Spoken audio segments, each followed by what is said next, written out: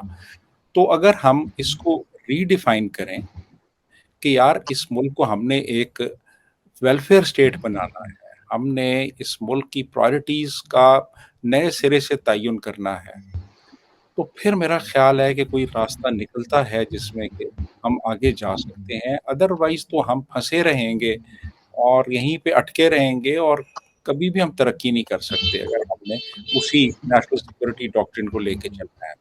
جی اروند.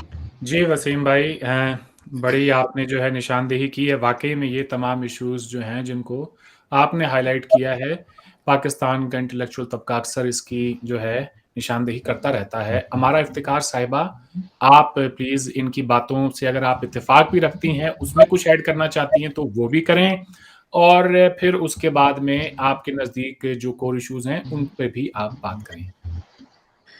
ارون، جو بات کی ہے وسیم صاحب نے، اب یقین مانے لفظ با لفظ میں ان سے اتفاق کرتی ہوں اور بالکل درست انہوں نے تشخیص کی ہے. جب ایک بیماری ہو آپ کو، لیٹس سپوز میں اس کو ایک ایگزامپل دینا چاہتی ہوں کہ مجھے یا کسی کو بیماری ہے ڈائبٹیز کی، جسے ہم شوگر کہتے ہیں، ہم علاج کر رہے ہیں کینسر کا اور ہم کیے جا رہے ہیں سالوں، اور ہم کہہ رہے ہیں اثر ہی نہیں ہو رہی دوائی کا اثر. تو مسئلہ وہ ڈائگنوز کرنے میں ہے، اس کی تشخیص کرنے میں ہے، غلطی وہاں پر ہے. تو میرے بھی خیال میں اس ملک کی جو بنیاد رکھی گئی وہاں غلطی ہے. اب ہمارے سننے والے کئی سوال کرتے ہیں کہ آپ اس کو بنیاد کو جب ایک چیز کو غلط کہتے ہیں تو وہ کبھی صحیح چل نہیں سکتی.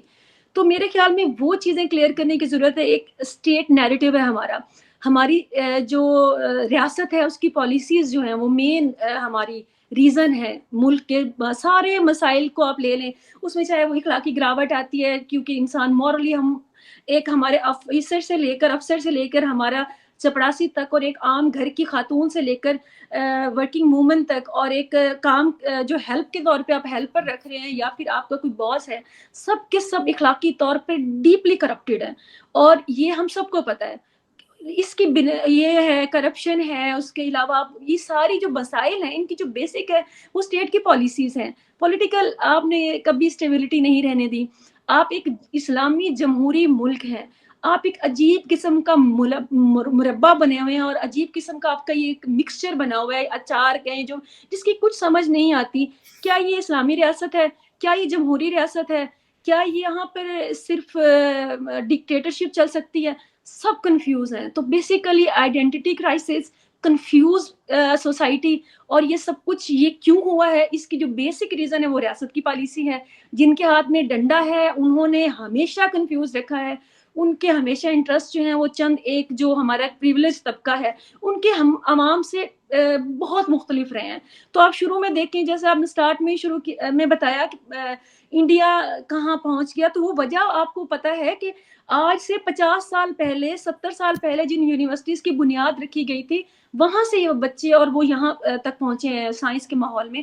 ہمارے ہاں جو بنیاد رکھی گئی تھی ہماری ریاست پالیسی میں دہشت گردی کی، دشمنی کی، ایڈ لینے کی، کبھی امریکہ سے لے رہے ہیں کبھی چائنا سے لے رہے ہیں. ہم نے یہاں پہ ٹھیکیداری پالی ہوئی تھی. ہم لوگوں نے اپنے راستے دینے کے لیے ہم وہ بدماش بنے ہوئے ہیں اس پورے خطے میں کہ ہم نے بھتہ لینا ہے. تو آپ کا جب آپ کی پرائرٹیز یہ ہیں تو پھر آپ مجھے یہ بتائیں کہ تعلیم میں، شعور میں، کسی بھی چیز میں آپ کیا ایکسپیکٹ کرتے ہیں؟ میرے خیال میں جس چیز کو فیڈ کیا گیا ہے ہمیشہ، جس چیز کو جس درخت کو ہمیشہ پانی دیا گیا ہے وہ آج پھلدار ہے، آج وہ تناور درخت ہے. وہ ہمارے دہشت گرد ہوں، دہشت گرد تنظیمیں ہوں، وہ مذہب کے نام پر ایکسپلائٹ کرنے والے ملے ہوں، ان کی بدماشی ہو، یا عورت دشمنی ہو. اور صرف عورت دشمنی نہیں، یہاں پر ہر کمزور اور ہر مظلوم طبقہ جو ہے اس کا جو بھی طاقتور ہے یہاں پہ وہ دشمن ہے، اور اتنا ظالم دشمن ہے وہ مار کے آگے سروائیول کے موڈ میں جیسے ہوتے ہیں. ایک جنگل کا قانون ہے کہ جو بہتر ہے وہ دوسرے کو مارے گا اور کھائے گا. تو یہ اسٹیٹ پالیسی سے شروع ہو کر یہ ساری ڈیپ میں چلے جائیں تو وہ کین نیم اٹ، مطلب ہزار پرابلمس ہیں، اور سارے ہزار پرابلم کی جو آگے بنیاد آتی ہے، جڑ آتی ہے، وہ ہماری ریاست کی پالیسیز ہیں. Thank you. جی، ارشد محمود صاحب کی طرف چلتے ہیں. ارشد صاحب، آپ نے ہمارا افتخار صاحبہ، دلاویز صاحبہ اور وسیم بھائی کو سنا. مجھے امید ہے کہ آپ ان کی باتوں میں خوب سارا اضافہ کریں گے. Stage is all yours. Arshad صاحب، آپ بات کریں سر. جی بہت شکریہ.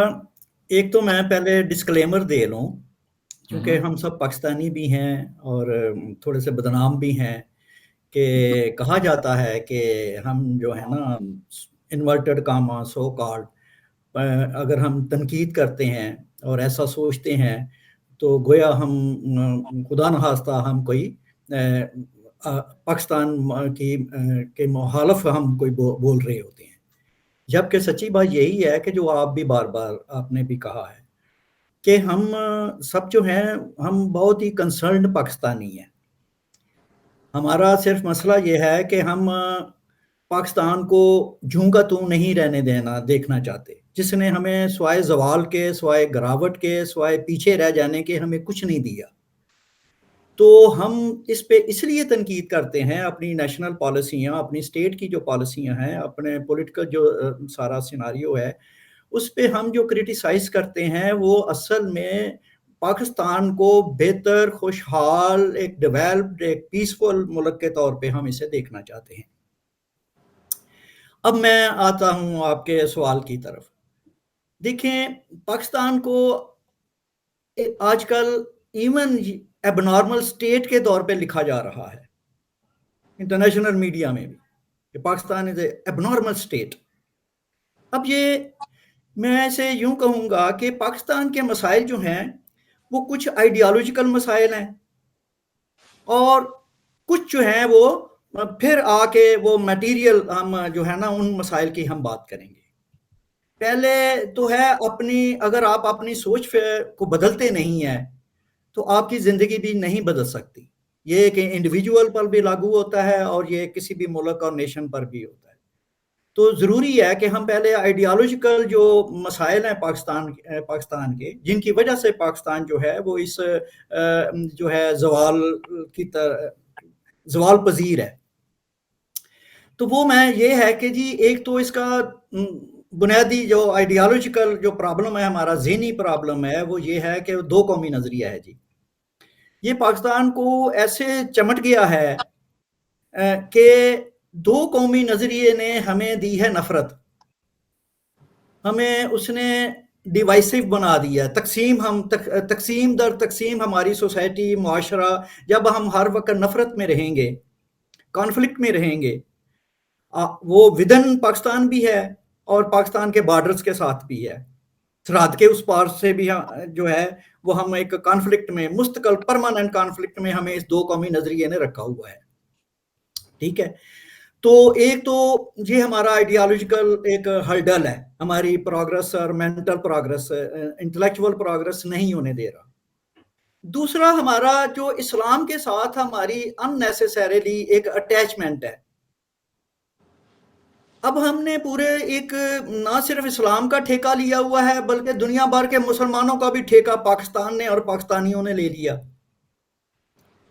تو اس سے ہوا یہ ہے کہ ہم جو ہمارے جو اوریجنل وہ پرابلمز، وہ ایشوز جن کا ڈائریکٹ پاکستان کی ڈیولپمنٹ کے ساتھ تعلق ہے، جن کا پاکستان کے عوام کی خوشحالی کے ساتھ تعلق ہے، وہ اگنور ہو جاتے ہیں، وہ نگلیکٹ ہو جاتے ہیں. ہم جو ہیں دنیا میں جہاں ہم یہ ہر وقت دیکھتے رہتے ہیں کہ دنیا میں خدا نہ خواستہ اسلام کو تو کچھ نہیں ہو رہا، کسی مسلمان کو تو کوئی تکلیف نہیں ہو رہی. تو یہ ہے کہ ہم اپنا آپ بھول گئے ہیں، خود اپنے کو نہیں دیکھ رہے کہ ہم دنیا سے کس حد تک اپنے ایون اپنے ہمسایوں سے، اپنے سو کالڈ دشمن انڈیا سے بھی ہم کس قدر پیچھے رہ گئے ہیں کہ آج ہم دنیا میں کسی سطح پہ بھی کوئی کمپیریزن نہیں رہا. تو اس لیے ایک تو یہ دو چیزیں ہیں جنہوں نے ہمیں جو ہے مستقل برباد کر رہا ہے. تو وہ میں یہی کہوں گا کہ اس کے جب تک یہ ہمارا مینٹلی جو ہے ہماری ریاست جو ہے اپنی آئیڈیالوجی کو نہیں تبدیل کرے گی، جسے یہ نظریہ پاکستان کہتے ہیں، اس کو نہیں بدلے گی اور ایک ڈیولپنگ ملک کی طرف، اپنی اکنامک پروگرس کی طرف، اپنے ہیومن ڈیولپمنٹ، اپنے عوام کی جو ہیومن ڈیولپمنٹ ہے اس کی طرف اس کو ہم فوکس نہیں کریں گے تو ظاہر ترقی بھی نہیں ہوگی. یہی کچھ ہوگا جو ہو رہا ہے. باقی جہاں تک پاکستان کے میجر میٹیریل ایشوز ہیں اس میں دیکھیں، ایک تو پاکستان جو ہے، پاکستان مسلسل جو ہے وہ ایک ڈیفیسٹ اکانومی پہ چل رہا ہے، یہ قرضوں پہ چل رہا ہے. ہم قرضوں میں ہم قرضے لیتے ہیں قرضے ادا کرنے کے لیے. اچھا، یہ آج کی حقیقت نہیں ہے. جب میں بالکل ابھی ینگ تھا 60-70 سال پہلے، تھوڑا سا ہوش سنبھالا اپنے ملک کا، اپنی انوائرمنٹ کے بارے میں، تو اس وقت بھی یہی تھا کہ پاکستان قرضوں کی ادائیگی کے لیے مزید قرضے لیتا ہے. اور آج بھی الحمدللہ ہم 50-60-70 سال میں کوئی تبدیلی نہیں آئی. اور اب حالت تو وہ گیپ جو ہے انکم کا اور خرچ کا وہ بڑھتا چلا جا رہا ہے. اچھا، یہ جو گیپ ہے، دیکھیں دو چیزیں ہوتی ہیں. ایک مقروض شخص جو ہوتا ہے وہ دو چیزوں سے اپنے آپ کو بچا سکتا ہے، یا تو اپنی انکم بڑھائے، وہ اپنی انکم میں اضافہ کرے، اور اگر وہ اپنی انکم میں اضافہ نہیں کر سکتا تو اپنے اخراجات جو ہیں، ایکسپینڈیچر سائڈ جو ہے اس کو کم کرے. اچھا، ہوا یہ ہے کہ ہم دونوں میں ناکام ہو رہے ہیں، پاکستانی ریاست جو ہے اور پاکستانی حکومتیں، کہ نہ اپنے اخراجات پہ ہم کنٹرول نہیں کر رہے. اور یہ اخراجات بھی جو ہیں 80-90% جو ہمارے ایکسپینڈیچرز ہیں وہ نان ڈیولپمنٹ کے ہیں. اس کا وہ صرف کھانے پینے کے ہیں، وہ صرف پروٹوکول لینے کے ہیں، وہ صرف تنخواہیں سیلریز جو ہیں وہ لینے کے لیے ہیں، پریویلیجز وہ لینے کے لیے. تو اس لیے یہ اس سے بھی اب جب قرضوں کی ہماری اکانومی ہو گئی ہے تو اس سے یہ جو ہے یہ گیپ بھی بڑھتا چلا جا رہا ہے، اس سے ہمارا اکنامک کرائسس بھی بڑھتا چلا جا رہا ہے. اب دوسری جو میں ایک میجر جو ہے اپنے ساتھیوں کے ساتھ پاکستان کا جو بہت بڑا پرابلم ہے، بہت بڑا خوفناک قسم کا، وہ پاپولیشن گروتھ ہے. وہ تو پاپولیشن کا پرابلم ہے. پاکستان دنیا کے ٹاپ موسٹ